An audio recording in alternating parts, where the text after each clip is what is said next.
Good morning again. This is Dr. Miller. I am still in Chicago. I'll be coming home late tonight.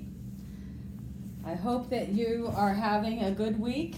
I look forward to seeing you Friday morning where we can address any questions that you might have. Also, please enjoy both Tanner and Bill from Tyson Foods. Appreciate you guys coming in to talk to students today. So today we're going to talk about energy for muscle contraction. And this is on page 70 to 74 of your textbook. And what I want you to know out of this lecture are what are the three systems for energy because one of the things that became apparent when we were talking about contraction and relaxation, from the action potential all the way down to the final step of relaxation, is that ATP was an important component. So biologically, we have three systems in the muscle fiber that are used for energy.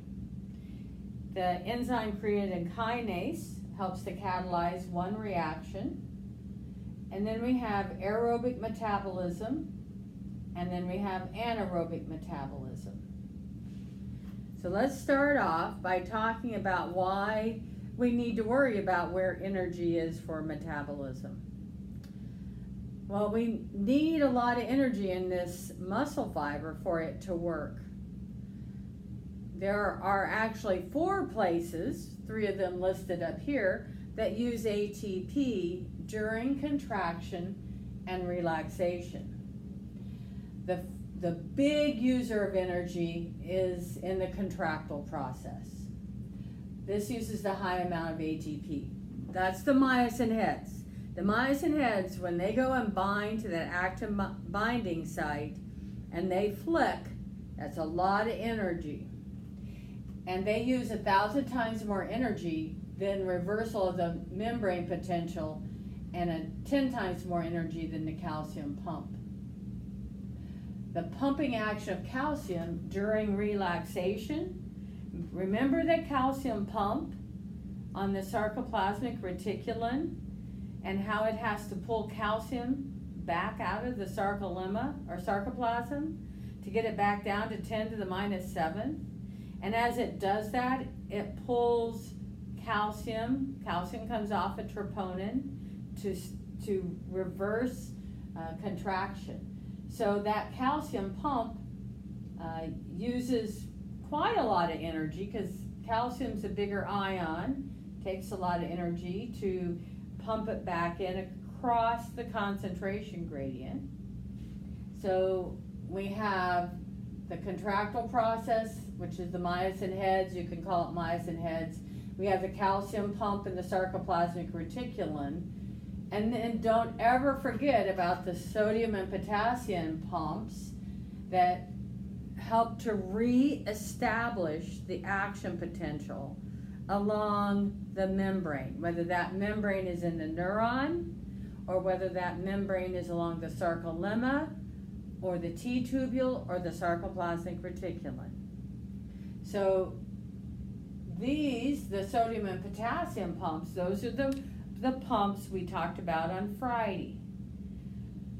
The calcium pump we talked about on Monday, and we talked about how ATP is needed for those myosin heads during the contractile process.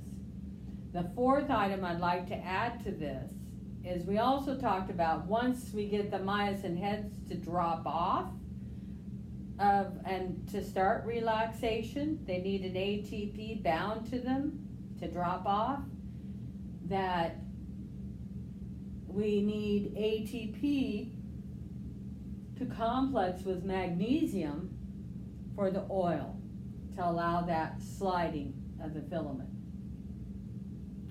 There's only enough ATP to do all those 4 things for a few twitches. And the cell has mechanisms to resynthesize ATP and to keep this going.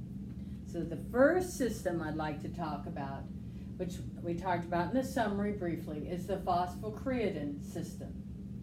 This system is in the sarcoplasm. Very important point. It's located in the sarcoplasm. And any time we have any ADP, which is the byproduct of ATP hydrolysis, ADP and phosphocreatine, and phosphocreatine is a compound that's found in the sarcoplasm, and it has the ability to donate its phospho group to ADP. So we see ADP plus phosphocreatine creates 1 ATP plus creatine. And the enzyme creatine kinase, which is located in the sarcoplasm, is the enzyme that helps to catalyze that reaction. And what's interesting is that this reaction, the equilibrium, lies strongly in the direction of ATP synthesis. So that's an advantage, because anytime there's an ADP, then and there's phosphocreatine, we're going to get ATP production. So it is a very good short-term ATP supply. But we only get 1 ATP produced for every phosphocreatine. And we have to, once we use the phospho group off of the phosphocreatine, it takes us some time to replenish that and put the phospho group back onto the creatine to create phosphocreatine. Oh, I wanted to mention something. I told you that I put something in the back of all the slides to tell you something about myself. And this slide and the previous slide set had this same picture. I don't know if any of you can see this picture. You can look at it on your slides. But these are actually polled Hereford bulls. These two gentlemen are my father and my Uncle Leland. And my father and my Uncle Leland were in partnership from the time they were very young. And when they were young, they were very active and showed polled Herefords. And these are some of the prize bulls that they showed. I would just like to note that my father's only 5'8". My Uncle Leland was almost 6 foot. He's bent down, if you notice. And these are 2-year-old bulls, not large framed animals, right? And if you had a chance to look at this picture, it's one of my favorite pictures. They were a little bit beyond their logical slaughter endpoint. Okay, so just a little fun fact to talk about me, to get to know me in some way. So phosphocreatine is a good short-term energy supply, but we need something that's going to really give us a lot of energy. Remember, those myosin heads, they need a lot of ATP. We only have a little bit of ATP, and if we don't want our muscles to tie up, then we're going to need to generate, we're going to need a big generator, a big energy generator, and that's going to be a big ATP generator in the muscle. That's the equivalent. So we're going to talk now about the second system, aerobic metabolism. Aerobic metabolism. Aerobic metabolism is the most complicated of the 3 systems. It's going to produce 37 total ATP. 37. And it's going to use 3 enzyme systems. One enzyme system is located in the sarcoplasm, and it's called glycolysis.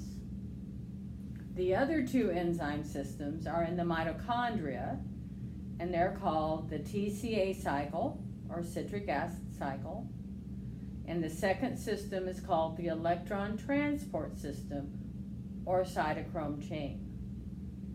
To start anaerobic metabolism, we need glucose. And this is a picture from your book showing glucose. Glucose is stored. Glucose is a 6-carbon compound. And we can link glucoses together, and that compound is called glycogen. And so glycogen is stored. This represents a drawing of a cartoon drawing. And each little pearl is a glucose So we can store and pull a glucose molecule if we need it to go into anaerobic metabolism, or we can get glucose by eating or absorbing glucose molecules. And I like this picture because it shows eating candy to get glucose. And glucose is the beginning compound that's going to go through glycolysis. Glycolysis is 12 steps, 12 sequential steps that we use to convert glucose to pyruvate. Now, glucose is a 6-carbon compound, and basically what we're doing through glycolysis is we're pulling it apart and creating 2 3-carbon compounds. Pyruvic acid is a 3-carbon compound. And in doing that, which is in the cytoplasm, sarcoplasm, and the muscle fiber, we produce 3 ATPs plus 4 hydrogens. So 3 ATPs and 4 hydrogens and pyruvic acid are the byproducts of glycolysis. Now, the ATP we produce can be used immediately, right there in the sarcoplasm. Be used wherever it's needed. The 4 hydrogens are a problem. They're like little bombs, and we're going to need to tie them up. And NAD plus actually binds the excess hydrogens and takes them over here to the mitochondria. So I'm going to kind of walk through this. The next slide talks about it, and then I'm going to change after I've gone through aerobic and anaerobic metabolism and do a review on the board here in the lecture. So ATP, it can be used. Extra hydrogens, those 4 hydrogens come over here. The pyruvic acid also goes into the mitochondria. So out of the 3 byproducts of glycolysis, hydrogen ions, pyruvate, and ATP, 2 of them go to the mitochondria to be further used to produce ATP. So the mitochondria, the most important thing about the mitochondria is it only functions if it has oxygen, because it needs oxygen in the TCA cycle and in the electron transport system to produce the byproducts of both of these systems. So the pyruvic acid, those 2 3-carbon compounds, they are used by the citric acid cycle or the TCA cycle, and they're pulled apart into individual carbons so that we can get the hydrogens off of those.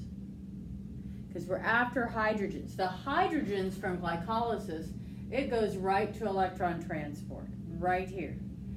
Pyruvate comes up here with citric acid. One of the things in biology you probably figured out a long time ago is that we really conserve carbons. It's called organic chemistry. It's all about carbon, right?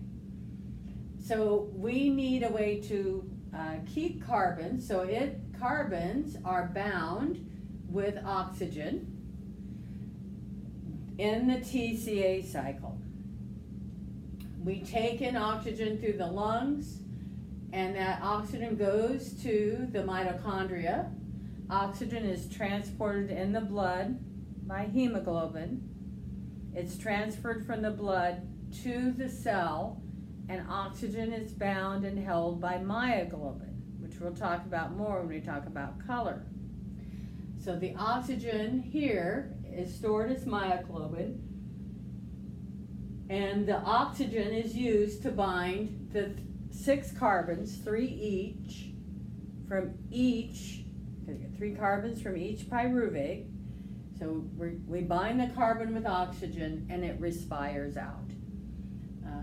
This whole part of the mitochondria, some people will refer to this system as the respiration system. But we breathe in oxygen, we release CO2 because of the citric acid cycle. And again, remember, no ATP is being produced by citric acid. We're getting the carbons off of pyruvate, and what we're really after are the hydrogens. And when we go through the citric acid cycle and we pull out the carbons, each pyruvate going through the TCA cycle results in the production of 10 hydrogen ions. Remember, those hydrogen ions are like little bombs. So we want to use the hydrogen ions down here in the electron transport. So let's talk about electron transport. We got 4 hydrogens from glycolysis. Remember, over in the sarcoplasm, they're brought into the mitochondria, and each pair of hydrogens from glycolysis produces 2 ATPs. 2 ATPs. We got 4, we get 4 ATPs. So we produce 3 ATPs from glycolysis, bring those hydrogens over to electron transport.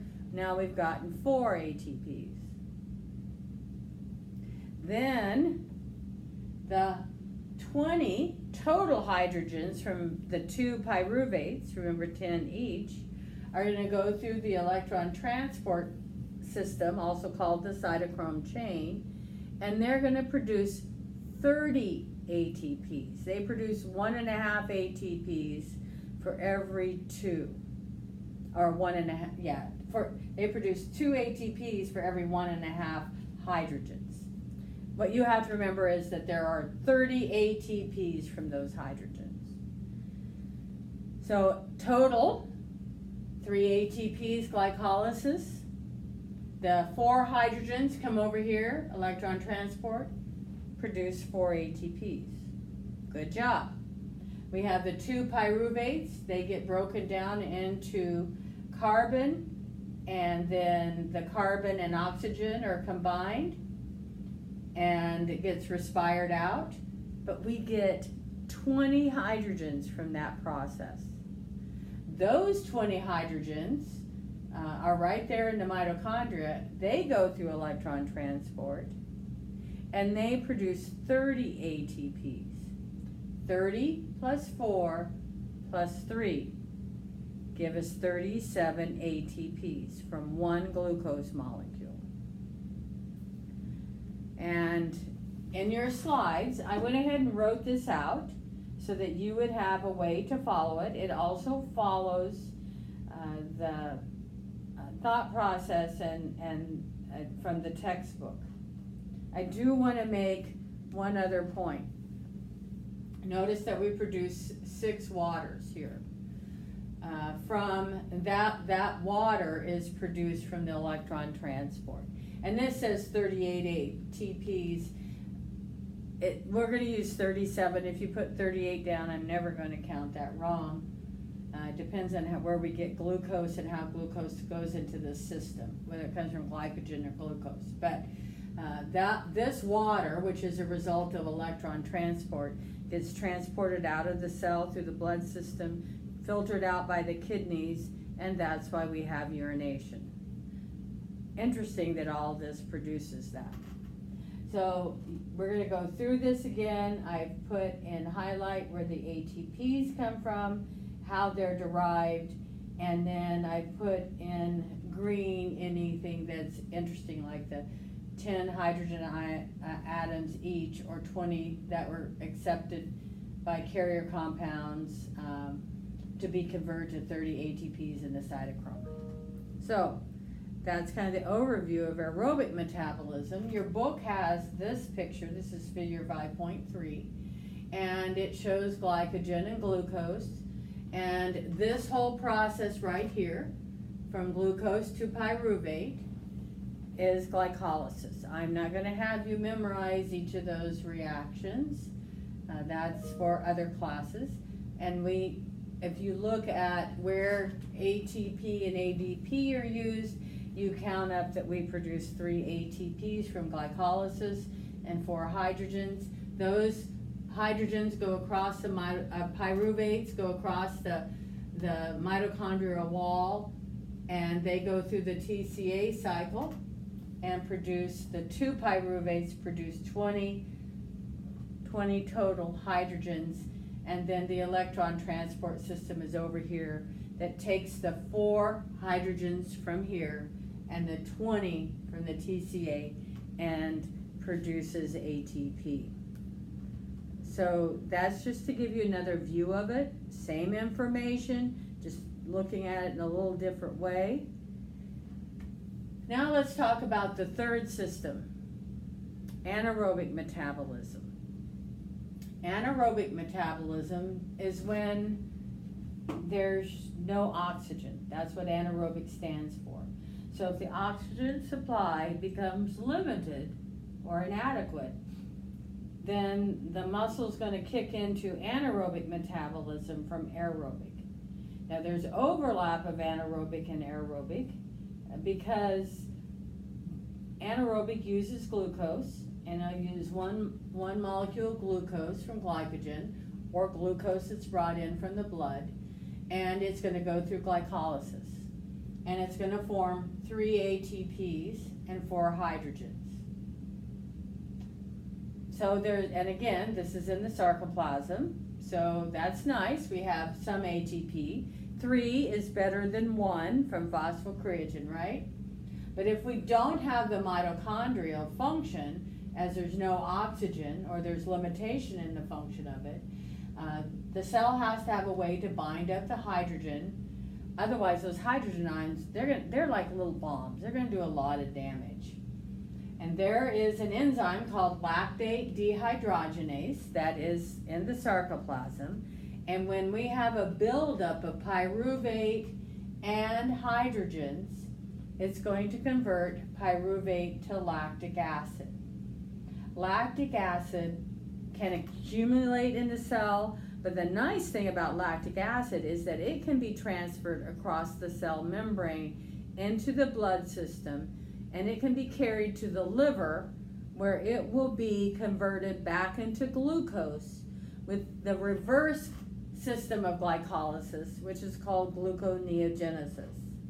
So we want to get lactic acid out of the sarcoplasm because it's going to lower the pH.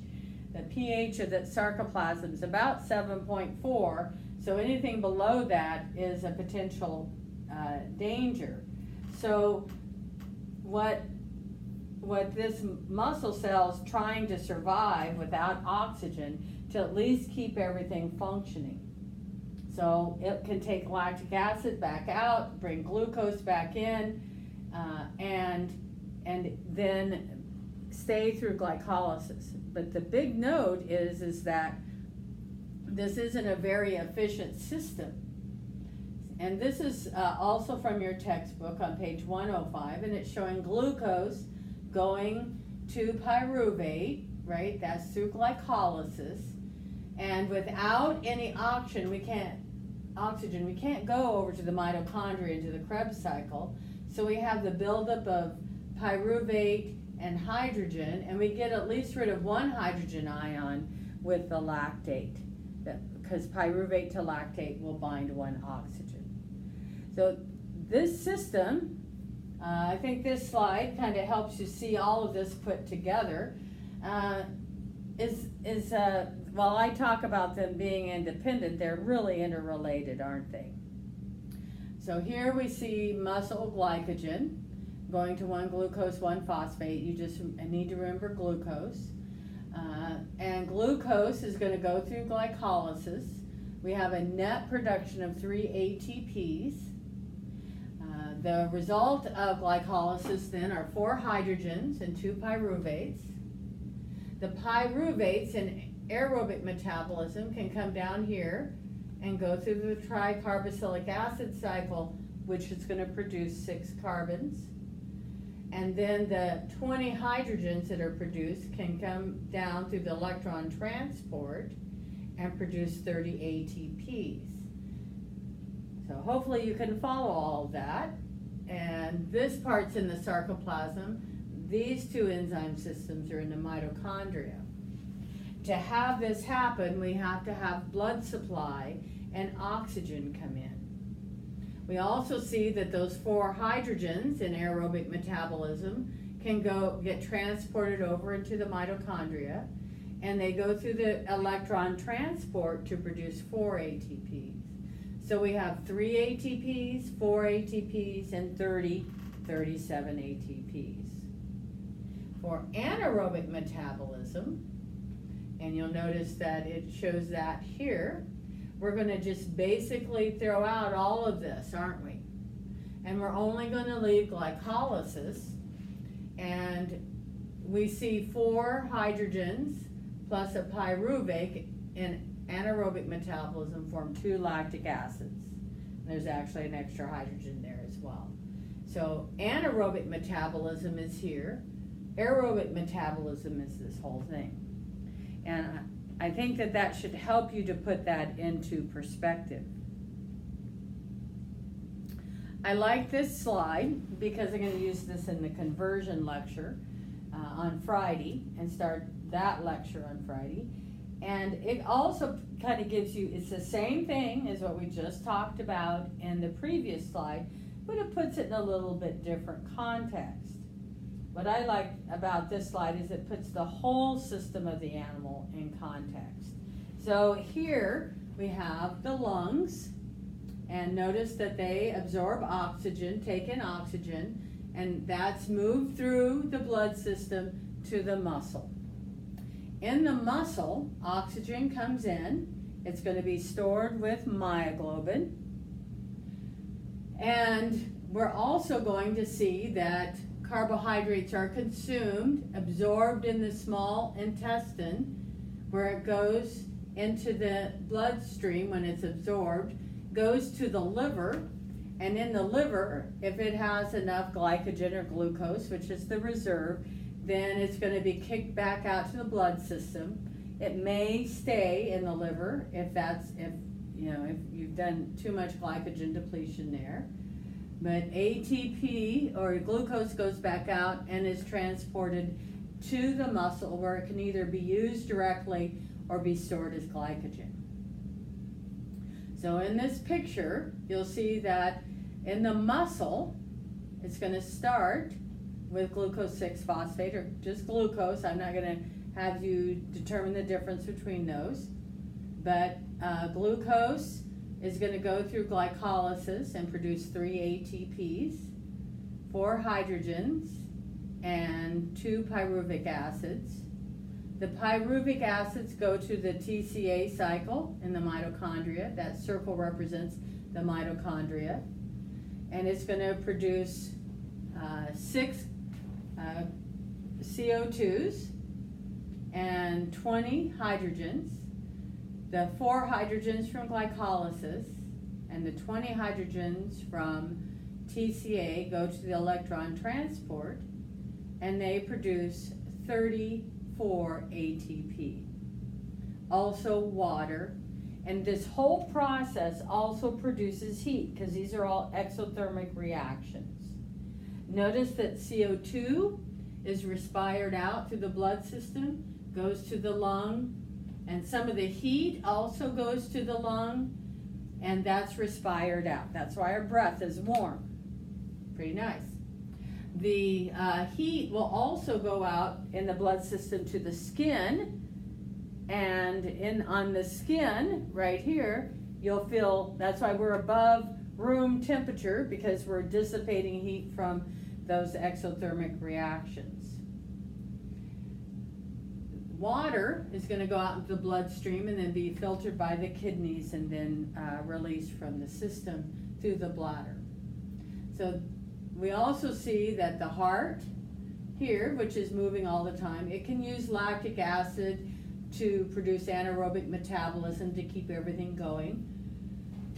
And the heart also, through contraction, produces CO2 and water, which get taken out and then are excreted through either the lungs or through the kidneys.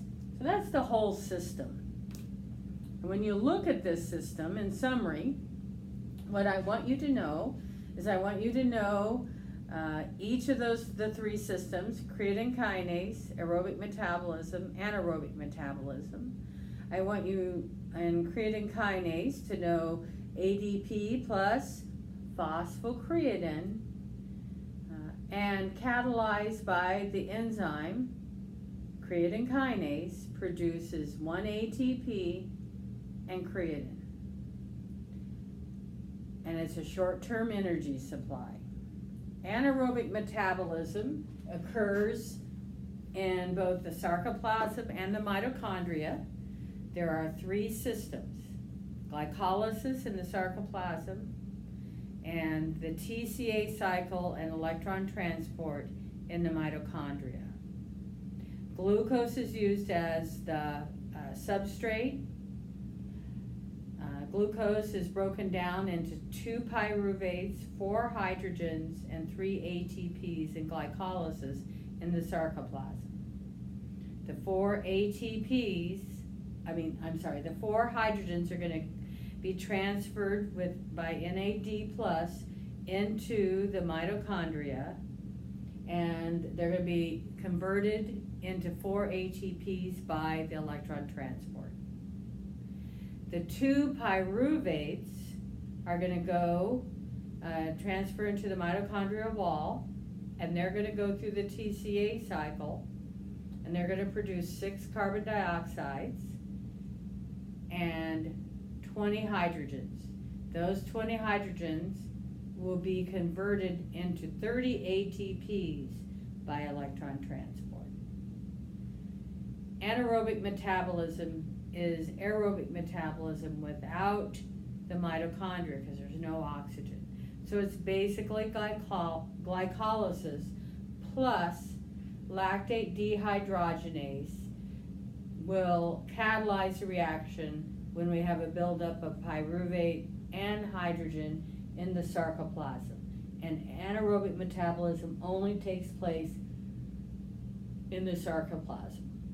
And I'm going to leave some time here for the CD-ROM, and I know Bill and Tanner are coming in to talk to you, so I'm going to leave some time. If you have any questions over these last 2 lectures, I'll have some time on Friday morning where we'll have the ability to talk about those and make sure everything is clear. Thank you very much. Have a good Wednesday and enjoy the rest of your day.